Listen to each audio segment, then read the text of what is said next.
Hey everyone, I'm Megyn Kelly. Welcome to the Megyn Kelly Show and a special Friday, more casual edition of what's happening in the P. Diddy trial. We're actually supposed to be off today, but I've been following this case pretty closely, and there's been a lot I've wanted to say.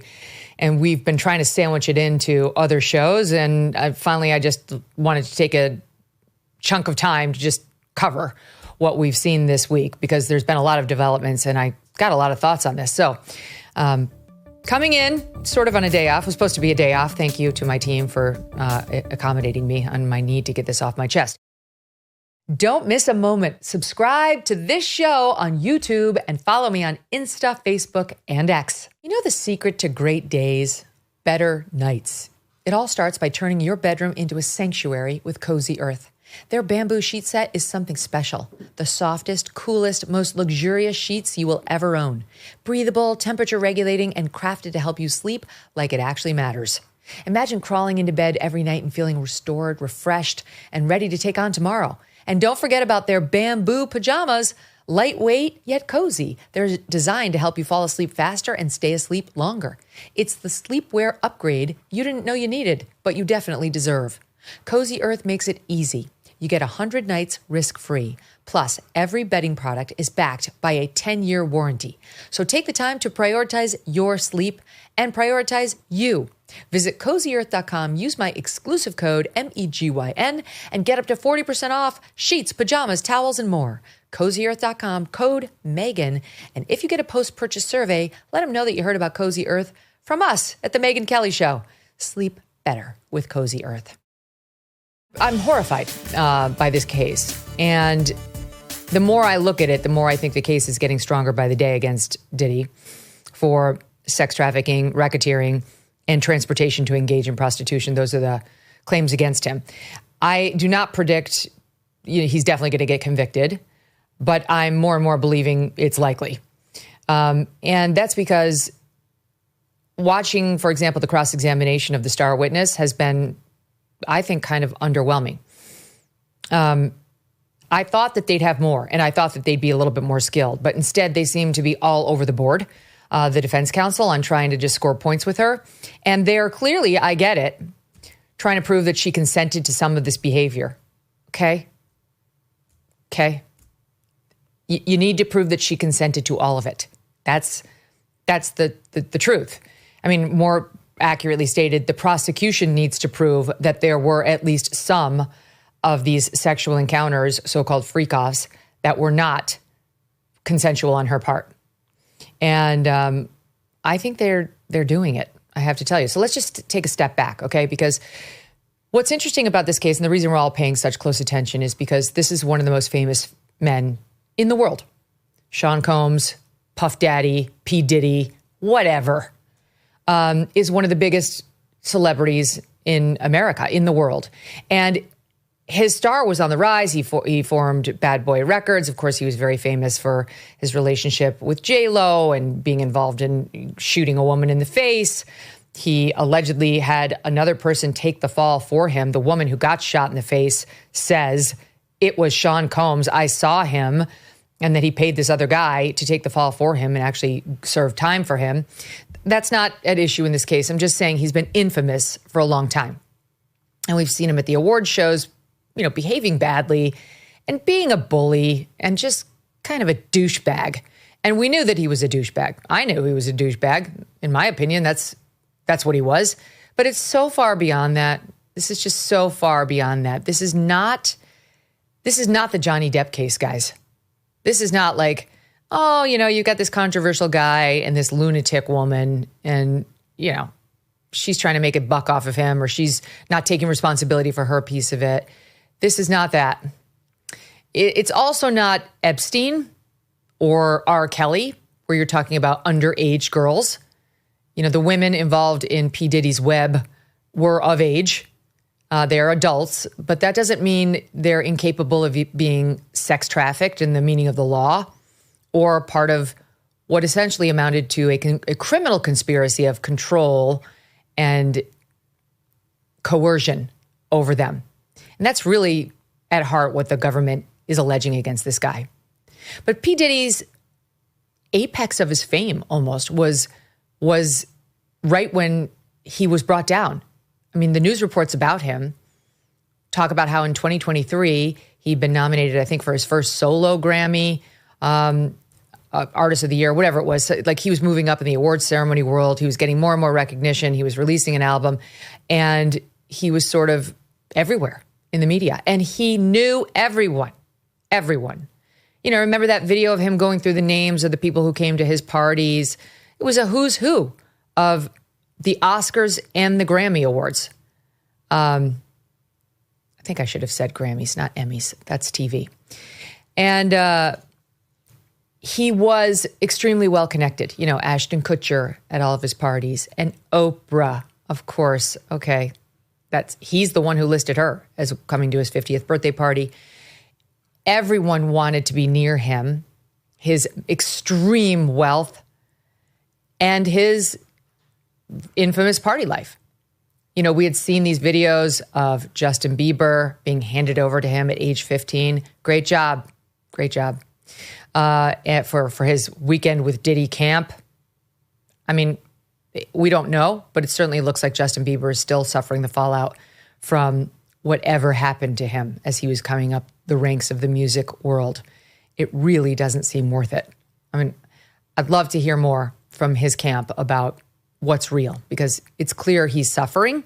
We just don't know from what. And what mother out there would give her 15-year-old boy over to a grown man who's in the rap industry for a weekend with Diddy camp without other adult supervision? That's insane.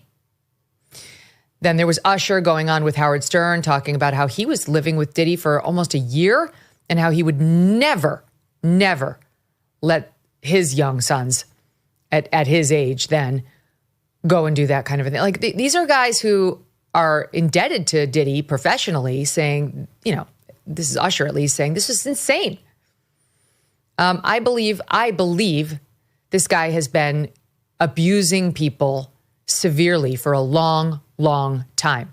And I don't think the government's wrong that he behaved like a mob boss. Like, the rules did not apply to him. And let's face it, they didn't seem to.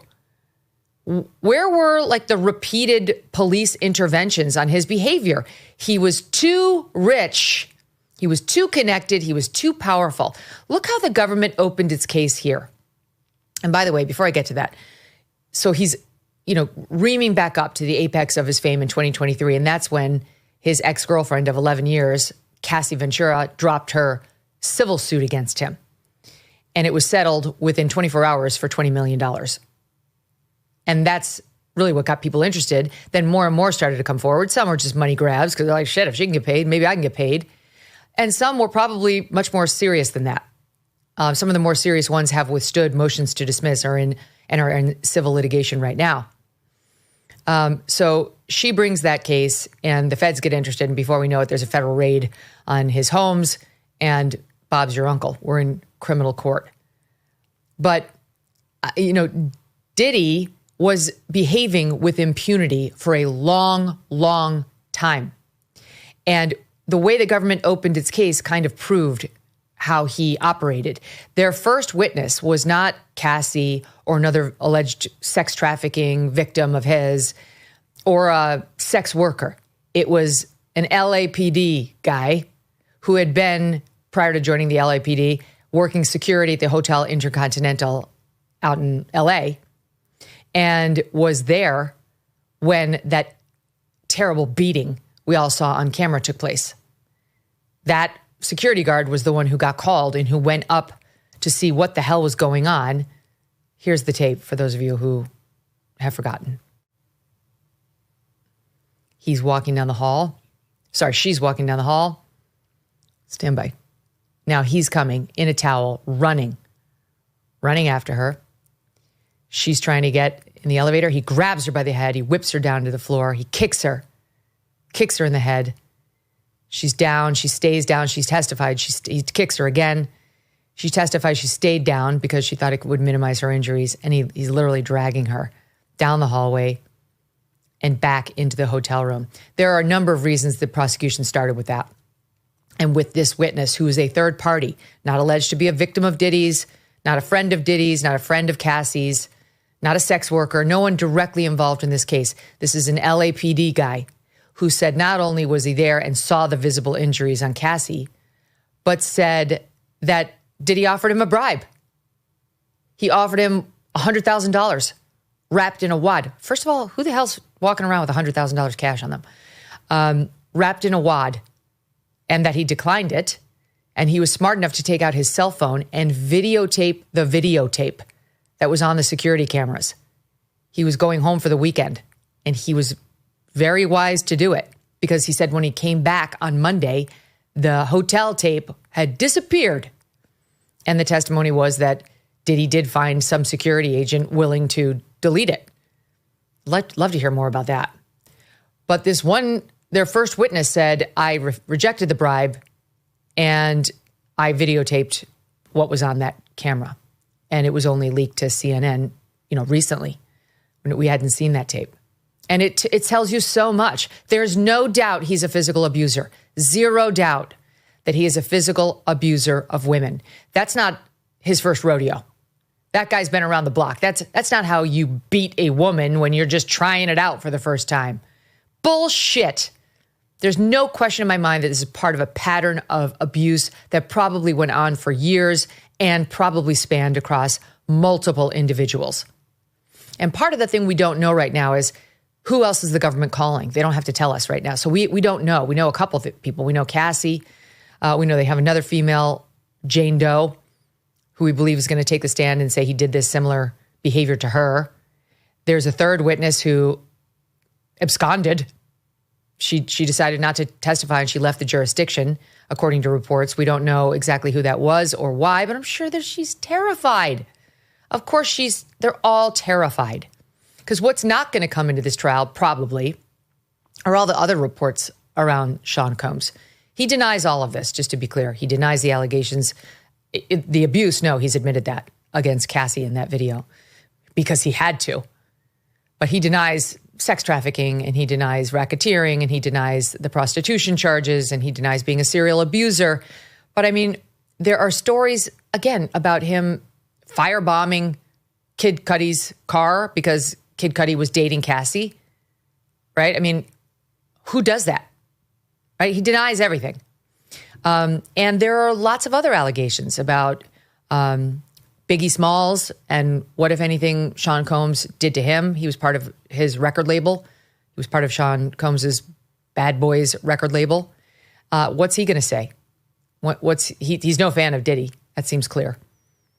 What happened with him? What happened in the past with some of these big rapper battles like Tupac Shakur? There are all sorts of questions about what Diddy has done, to whom, when, how extensively involved, none of which this trial is going to get into, okay? It's too big. They've decided, sort of Al Capone-like, to focus on the few charges they think they can prove beyond a reasonable doubt, and the rest is just sort of noise. But, it shouldn't be for the press, the public. We should know.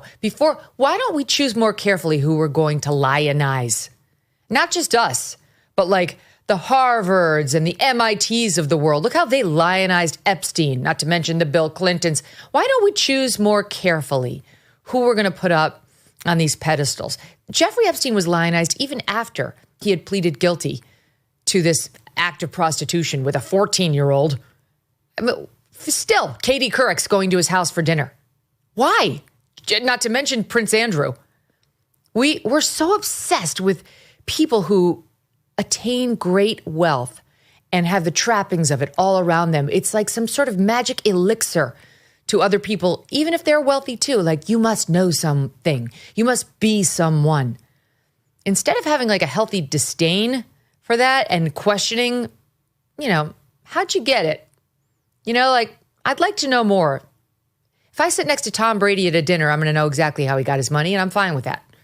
But like an Epstein and a P. Diddy or a Weinstein, about whom there's always been a rumor mill of bad behavior, I mean, it just makes you wonder, like, before you actually get in business with this person or in bed with this person, how much more would you need to know? How much due diligence should you be doing?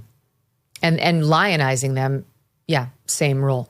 So Diddy, after the Cassie lawsuit, gets hit with a bunch of lawsuits, and then ultimately the raids, and then this criminal case. And the feds, Al Capone style, have not charged everything under the sun. They've charged 3 main charges: racketeering, sex trafficking, and the transport of a prostitute. And I'll tell you, I don't know about the racketeering charge. It's pretty sweeping. And I'll tell you what the general elements are, just so you can understand. It's a lot. And you can tell, you can ask yourself whether you think they've proved their case. It's going to be probably an uphill battle on the racketeering. That's the toughest one. But the other 2 are looking good. Racketeering, okay. That he has with others, and just because no one else has been charged, which normally in a RICO case you would have others charged. It was a statute designed to get mob bosses, trying to get at criminal behavior that's like a web of criminal behavior that you can't necessarily prove, like the one thing or the statute of limitations expired on the other thing, but you're just showing this bad guy who's operating what's clearly an enterprise that over and over engages in criminal problems or criminal acts. So they've used it against many non-mob bosses since it was created, and they've used it against people like Epstein, they were going to, for this kind of behavior. So what they're saying is that the defendant and others, known and unknown, being persons employed by and associated with his enterprise, engaged in a way that affects interstate commerce. They conspired together and they engaged in an effort to violate the racketeering laws of the United States. And what they say is that we mean that they committed multiple acts involving, by the way, under the law, I think you just need 2, multiple acts involving kidnapping, arson, bribery, and more. The general list at the front of the complaint says arson, bribery, and obstruction of justice, too. So, among others. Now, the kidnapping and stand by. Hold on, I'm just looking at my list here. Kidnapping, arson. That's probably going to be the Kid Cudi stuff. We'll see. She testified to this. Like, they got this from Cassie when she took the stand. That videotape, she testified, was her running out of a freak off. She'd had enough. She was escaping. And that he ran after her, dragged her back, and forced her to continue. Now, that's kidnapping right there. And it's assault. And just because the state prosecutor in California did not bring charges against Diddy, which he should have, but again, that tape was kept secret for some 10 years. So the statute of limitations may have expired. So it's not being charged as an individual act, but that her showing us that and saying I was escaping a freak off and dragged back in there to continue is kidnapping. And on top of it, it meets the other elements as well. It's a person in a room with a sex prostitute, which she testified to, someone being paid to be there to engage in sex acts. And she's testifying she was there under coercion. That's sex trafficking. And there was testimony that he did this with her across state lines and outside of the country too, like down in Turks and Caicos or one of those tropical islands not owned by the United States. So that is the second count, sex trafficking by force, fraud, or coercion, saying that from at least 2009 up until 2018, he, in and affecting interstate and foreign commerce, knowingly recruited, enticed, harbored, transported, provided, obtained, advertised, maintained, patronized, and solicited by any means a person knowing and in reckless disregard of the fact that means of force, threats of force, fraud, and coercion would be used. What they're trying to say, to force that person to engage in a commercial sex act. What they're saying is, in interstate commerce, he transported, would be enough, a person through means of force, fraud, or coercion into a commercial sex act. Okay, well, where was the force, fraud, or coercion? The prostitutes are going to testify that they did it willingly. Now, the first guy said I was there willingly, they were paying me, but he also took a picture of my license and seemed to be threatening me that if I spoke or didn't behave as he wanted me to, he was going you can hurt me. There'd be retribution. So that's evidence of some force or coercion. But it's really coming down right now to Cassie, who's showing us the tape. I tried to escape. He grabbed me by the hair and dragged me down the hallway back into one of the freak-offs. That would be coercion to go back into this room and engage in a commercial sex act. She's not the one getting paid. The lover is. And she testified to that. So you don't, and then you also have to prove that Sean knew that the victim was engaging in this act as a result of force, fraud, or coercion. Well, the defense is offering emails of her saying, I want to do the freak-offs. I'm into it. Can't wait to freak off. It's all from 2009 so far, 2010. There was some testimony, some email correspondence. They're not sharing all the email language with us. Before that 2016 one that resulted in the beating that we saw in the hallway. But even if they have an email suggesting she wanted to do that one and she's disputing that, it seems pretty clear on the tape she was done with the freak off. Seems pretty clear the consent had been withdrawn. And by the way, as a legal matter, a woman can withdraw her consent to a sex act literally in the middle of sex. The first 2 minutes can be consensual. And if she says, I'm done, get off of me, the next minute would be rape if he doesn't listen. That's the law. So you can certainly participate voluntarily in one of these freak-offs, which she said some of them last 4 days. And maybe on day 1, you're good. But by the time you're on day 4, you're saying, I want to get out of here. Let me go. And if he chases you down the hallway and grabs you and pulls you back into the room where the commercial sex worker is there on the clock for money, you're effed. You're effed. You are going to be charged likely with sex trafficking by force, fraud, or coercion. That's count 2 of this indictment. Now, maybe the jury will be persuaded. Maybe the defense has one of these emails or texts for every single freak-off. She said there were hundreds, so I doubt it. She's doing more of a narrative explanation of what happened, saying in the beginning of our relationship, by the way, there was a 17-year age difference. She was 19 when it started. He threw her 21st birthday party and invited Paris Hilton and Britney Spears. She was an ingenue. She was as green and doe-eyed as they came.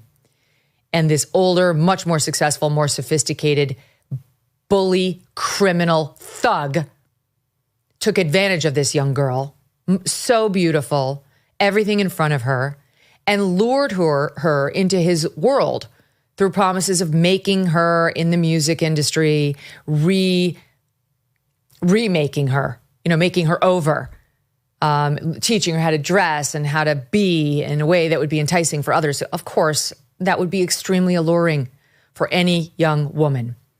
But there was a price to be paid. And in the beginning, he wooed her. My God, this is a pattern. I mean, you guys have seen it. You've heard it just on this case, this show enough to know.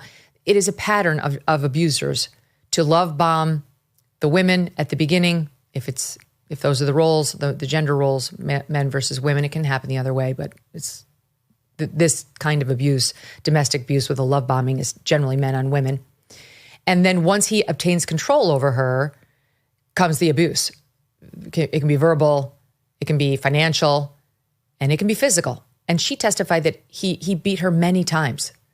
And the second witness of the case was a sex worker, not the one who was in that room for the 2016 Intercontinental Hotel incident, freak-off / beating, but a different one, a different sex worker, the one who said, I had to show my license.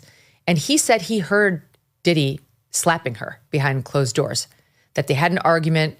I think that he threw a bottle at her, and then they went behind closed doors, and he heard him slapping her, and he heard her saying, I'm sorry, I'm sorry. And then he expressed his concern directly to her. It sounds like this guy was kind of falling in love with Cassie. And he worried about her. This is the hired sex worker. But he was hired so often, he felt like he was getting to know them, and she and he would kind of side text from time to time. And he felt that she was in danger in Diddy's world. This is a third party. Again, yes, he was involved, not like the security guard. He was involved in their relationship and their freak-offs, but he's setting the stage, and the prosecution with those first 2 witnesses is setting the stage that this was not a purely voluntary thing, that Cassie did feel coerced and feel like she had no other choice, and understood very well that there would be a high price to pay if she did not do what he wanted. And it really doesn't matter. Again, if that coercion began mid-freak off, pre-freak off, or if in the beginning of their relationship when she was very young, 2008, 7, 9, when they're showing her loving texts toward Diddy, that she was genuinely in love with him and possibly wanted to do these things. And she was explaining that she did love him, that she felt there was actual tender love between the two of them, and she felt he loved her too, though he was dating other women, he was hiding her, he wouldn't bring her out in public, she didn't like that. He was spending all the holidays with Kim Porter, the mother of some of his other children. There are many, many baby mamas in his world. And he wasn't treating her in any way like an equal or a partner, but this poor lost girl who now had been hooked by this guy, had been repeatedly, I mean, it's a form of sexual abuse what he was doing to her, whether she knew it or not. It is not love to take a 17 years younger, 19, 20, 21-year-old girl and have some sex worker come into your private home or hotel room and urinate down her mouth to the point she's gagging. You fucking cretin, Sean Combs. That's what the evidence was. That's one of the many reasons I think he's a disgusting, perverted criminal. It's my opinion. And she was fooled into believing it was because she was young. I don't know what her background was, but I guarantee you it wasn't great. And she testified that even now, even up until the recent, past couple of years, she's had suicidal ideations. She's married now to what appears to be a nice man by all accounts. They've got a child and I think they've got 2 children and she's about to give birth to number 3. That's why they had to rush her onto the stand because the prosecution understands she is the star witness and, she's got 2 weeks to go. This baby could come at any time. And everybody understood once the baby's here, all bets are off. She might not testify. So they were right to put her on the stand. But even now, with her life ironed out and a good man, by all accounts, in her life, she's still having suicidal ideations, or at least was up until recently. She was very tearful on the stand. She's very soft-spoken. This is not some strong, fierce, badass woman. Even in the text messages, you can tell she's very sweet. Even the defense counsel seemed to be conceding that in the cross-examination of her. And their answer to it is to have Diddy sitting there in a sweater. For our listening audience, I have a gray sweatshirt on today, but like, sort of a wool sweater like this with this little polo collar and a Bible. His hair's gray now and he's wearing reading glasses. Oh, he's basically grandpa. No, actually, he's not grandpa. He only called himself Pop-Up in his texts with her because he found out that was her endearing term for her grandpa, like it was for me and mine. What a sick effer. He found out she called her grandfather Pop-Up, and then he insisted she call him that. The guy who was forcing her to do it with unknown sex workers, etc. So he called her BG, baby girl, and she called him Pop-Up per his request. It's so foul.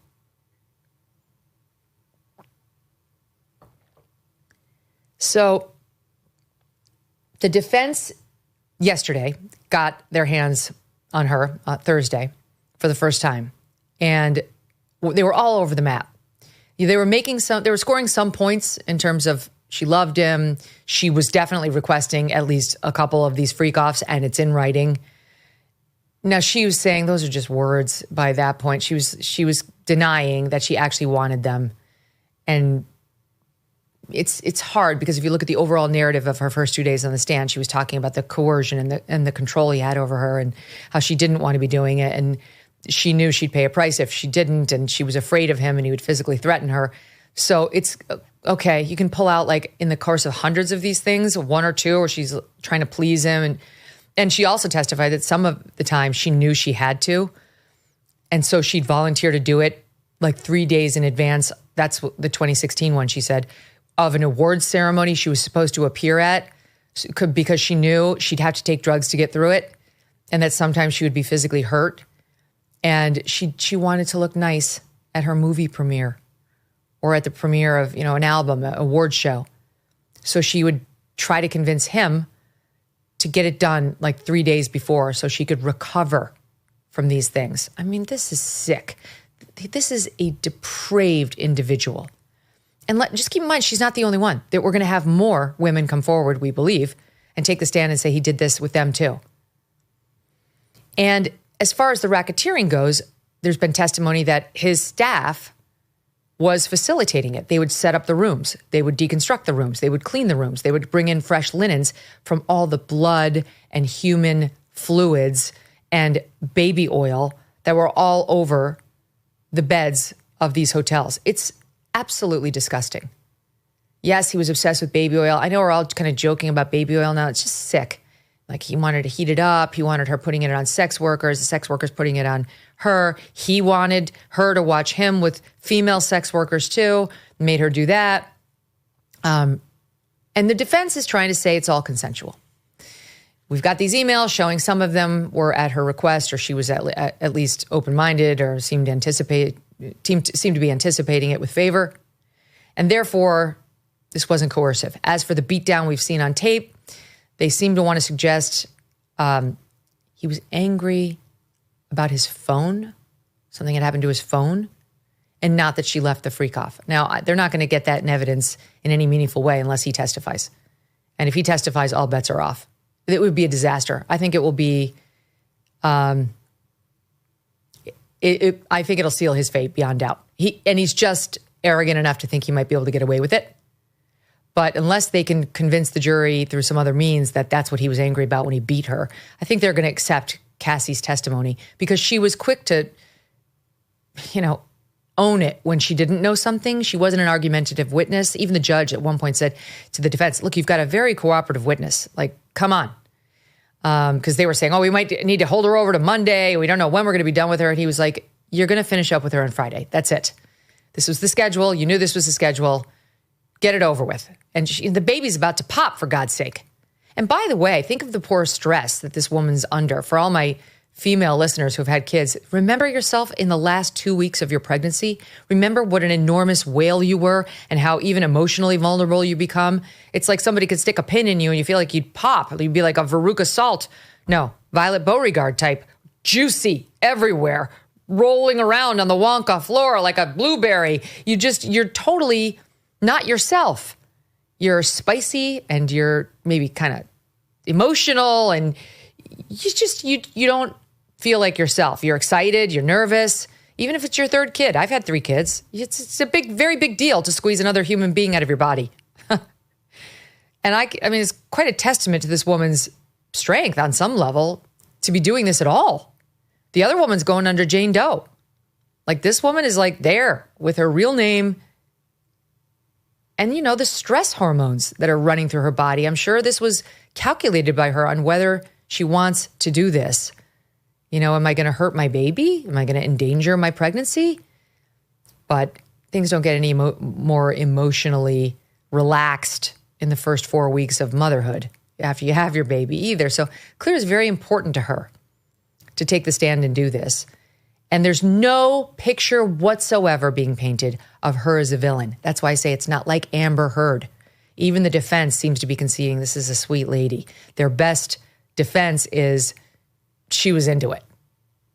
And I'm sorry, but that hotel videotape is just absolutely freaking devastating to their case. Because what we know more than anything is she was not into it that day. All she wanted was to get away from him. And he came out there like a criminal thug, beat the shit out of her, and dragged her back to his room in which he was sitting naked prior to putting on that towel. I just think that's going to be enough for most of these jurors. Look at her getting out of there. For the listening audience, we're showing the tape again. He's running. He's just holding the towel together. He didn't even have the time to fold it on properly. Grabbed her like a rag doll, kicked her in the head, grabbing her stuff. This is in public, basically. It's a public hotel. Kicked her again, the anger. So these kicks, he's incredibly angry. Oh, and by the way, they tried to establish through Cassie when she was on the stand that he was upset because they took bad drugs the night before. He was on a bad drug trip. I don't give a shit, and neither will the jury. She testified that he was violent with her many times. As I said, she's already gotten sex worker testimony that he heard him abuse. How many bad drug trips did he have? And is that really a defense to coercion? I don't think so. I guess that's it. That's where we are right now. This thing's supposed to go 8 weeks. We're in week one. Week one. I'm looking at the sex trafficking count. All right. Interstate and foreign commerce, there was testimony that they crossed state lines and even country lines, that he transported or provided or obtained or patronized or solicited any person to engage in a commercial sex act, again, by use of force, threats of force, fraud, and coercion. So she's the one being forced. The sex worker is the one who makes it commercial. He definitely transported and provided and so on prostitutes into these rooms. I think the jury's going to accept that. And then the last piece of that second count is that he did it knowingly and in reckless disregard of the fact that it was by force, fraud, and coercion. And that's one of the things they're going to argue. He didn't know. If she didn't want to be there, he didn't know because she was sending him emails saying, I want to do it. Well, he knew at the Intercontinental. She had her clothes on and she was running. And he beat the shit out of her and dragged her back there. He knew. That's just, how are they going to get around that? There's a reason the prosecution opened its case with that videotape. And I don't know what else we're going to see on these videotapes or what else the jury's going to see. You know, the prosecution has held its cards close to the vest. The one unknown dynamic here is not totally wowed by the strength of the lawyering on either side. Believe it or not, you have James Comey's daughter as the lead prosecutor, and you have Mark Garagos' daughter as one of the lead defense attorneys. Isn't that crazy? And the other defense attorneys, it's actually very interesting. It's Mark Agnifilo. And Mark Agnifilo is the guy who defended Keith Raniere in that Nexium sex cult case from Albany, New York, my hometown. And I think, if you remember, I've shown you my interview of him when I was at NBC on the Nexium case and how he was going to defend these claims by these women who got branded as part of a Keith Raniere sex cult with his initials. And Agnifilo said to me, same defense he's bringing here. Look, this is a New York jury, he said. We don't do, disempowered women. There's no cult. You're not forced to do anything. These women got the brand because they wanted it. They had sex with Keith Raniere because they wanted to. No one made them do anything. And that is literally what they said. This is going to be the defense here. These women were there of their own volition. Nobody forced them.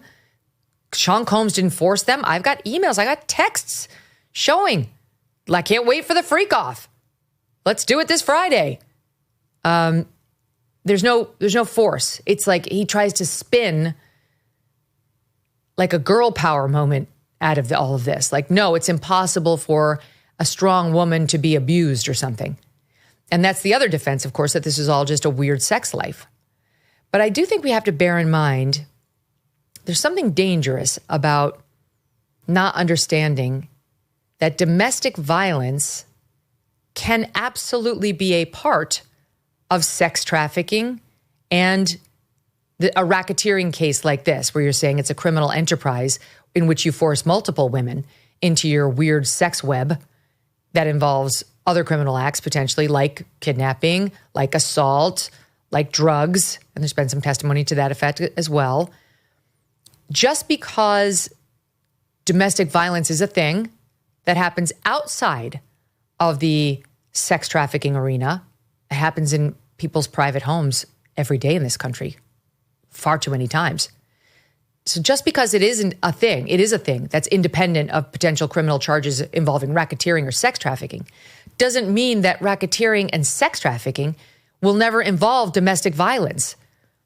Or just because a freaky sex life can happen and does happen every day in this country in non-criminal settings, doesn't mean that it can't cross over to being a part of a criminal enterprise like racketeering or something you would see on camera or hear testimony about in a sex trafficking case. So we have to be aware that this is the only defense that's available to Sean Combs. She wanted it, is really what he's saying. We're both freaks in the bedroom. Everyone was there of their own volition. There was no coercion of anyone in these rooms. Now, frankly, I don't know how he's going to get, past the prostitution counts. That's going to be transportation to engage in prostitution, which doesn't really require too much. He knowingly transported individuals in interstate or foreign commerce with the intent that they engage in prostitution. It doesn't require fraud, coercion, or force. He knowingly transported individuals in interstate and foreign commerce with the intent that they engage in prostitution. Well, we've already had testimony to that effect, and there's going to be more, my understanding is. And Cassie, but 2 witnesses have already testified to that. Now, that's got a lower penalty, but the sex trafficking, the one that I read to you before, sex trafficking by force, fraud, or coercion, that alone could be 15 years. And you add the RICO in there, and now we're talking potential life in prison on all these counts. But I'm just saying, he's looking at some very serious prison time on all of these. And it's no defense like she wanted it to the transportation to engage in prostitution count. Now, you just have to keep in mind, she wanted it has to apply across the board. And I just don't know how they're going to get there. There's just too many of them. And the tape is too brutal. And the testimony of the sex worker about the fight and him slapping her behind closed doors. And even one of her text messages says, when we both want the freak-offs, I love them. Well, what does that mean? So what I see is 2 okay lawyers on the prosecution and the defense side squaring off against one another and each planting the seeds for their garden in closing argument. And you're going to have the prosecution get up there and they are just going to go element by element on each of these charges. That's what they're doing. They're eliciting testimony to prove each of the elements they need to prove. And they will go through them piecemeal on, kidnapping. What was it? Bribery. That's another one of the predicate acts for the RICO count. We've already had the testimony on that. The security guard was offered $100,000 to get rid of the tape. He said that under oath. They really didn't dent that guy up at all. He added more on the stand about he and Combs scuffling over, I think, his phone. Maybe Combs had seen him videotape the videotape. And they got in his grill about why he didn't put that in his report. And the guy's like, look, I didn't put every detail in the report. But, obviously the beating happened. The security guard, we know, is telling the truth on that. We've all seen it. So that guy's talking about bribery. You got bribery there. Looks like you got kidnapping right there on camera. That's 2. All you need is 2 predicate acts for conspiracy under RICO. And you generally have other defendants. Again, it appears some have cut deals. That's my belief. I believe there are probably unindicted co-conspirators who are probably going to take the stand against Diddy and say, I arranged the room. I provided the baby oil. I paid the prostitutes. I supplied the drugs. I mean, why are we going 8 weeks if we're not going to hear that? So all of that is coming our way. And I would say now when we are at week 1, and I should offer the caveat that we're doing this Friday morning around 11, and she's back on the witness stand getting crossed again right now. The defense is still crossing. And then the prosecution will do a redirect and then a recross, et cetera. So maybe something dramatic will happen today before we go to, air with this. But right now, I think the prosecution is getting it done. They're not wowing me, and the defense is not wowing me either. They don't have, what was her name? Vasquez, the lawyer who cross-examined Amber Heard. Yeah, Camille Vasquez. She was a star. They don't have that on team defense. Not so far. And they don't have a witness who can be made into a villain like Amber Heard pretty easily was. When she did fine on her cross, you remember, I actually found her on her direct. I found her direct kind of compelling. And then she got on cross and it was just so clear. Her whole story fell apart. That's not happening to Cassie Ventura. It's not happening. So that's where we are after 1 week of the Diddy trial. I really think we need this. We need this full airing of this man's behavior. It was past time. And it shouldn't stop at this criminal trial. Like, this isn't my world. I cover politics, for the most part, and, massive cultural stories too. But the people who cover the entertainment industry, the people who cover the music industry, where the hell were you losers? Yeah, that whole, I guess I touched this world a bit in my year at NBC, but that whole world around these celebs is all about one thing. sucking up to them for ongoing access. It's just all about kissing their round rumps so you can have ongoing access to Diddy, and you might be invited to a Diddy party or have him swing by to promote his new record. That's the name of the game. You know, listen to the reason Billy Bush describes himself handling Donald Trump on that now infamous bus trip when Trump was the biggest star at the network and Billy Bush worked for Extra or Access Hollywood. And he's like, of course I was kissing his ass. That's my business. That's the whole game is ongoing access. There's no one willing to take a serious look and do some real investigative reporting on these people. And there must be, because we have to figure out exactly how widespread his alleged criminal acts may possibly go. Again, he denies it all. He denies all of this and is outraged at the allegations being brought against him. And in fairness to Diddy, some have clearly been made in the wake of Cassie's lawsuit that appear to be absolute bullshit. You know, money grubbers who've decided to try to get on the Diddy gravy train, and shame on them because they undermine the legit claims being made against him, or what appear to be. So we have to proceed with an open mind toward his defense. And look, maybe he's got some ace in the hole that we haven't yet seen.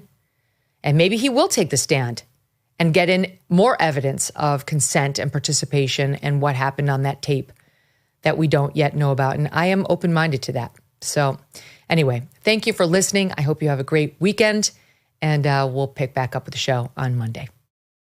These days, personal safety is not something that can be left to chance.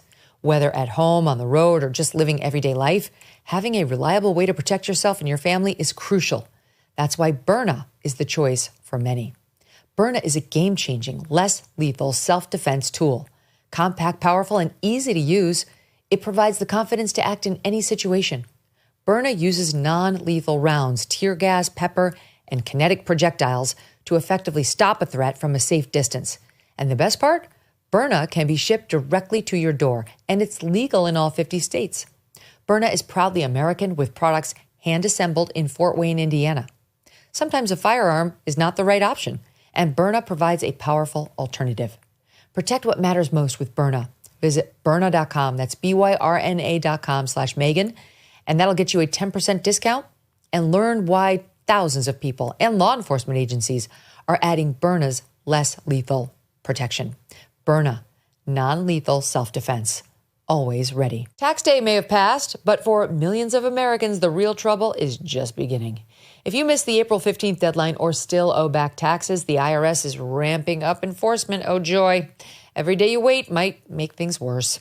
With over 5,000 new tax liens filed daily and tools like property seizures, bank levies, and wage garnishments, the IRS is applying pressure at levels we haven't seen in years. The good news, there's still time for Tax Network USA to help. Self-employed or a business owner, even if your books are a mess, they've got it covered. Tax Network USA specializes in cleaning up financial chaos and getting you back on track fast. Even after the deadline, it's not too late to regain control. Your consultation is completely free, and acting now could stop penalties, threatening letters, and surprise levies before they escalate. Call 1-800-958-1000 or visit tnusa.com/Megyn. You may have missed the April 15th deadline, but you haven't run out of options. Let Tax Network USA help you before the IRS makes the next move.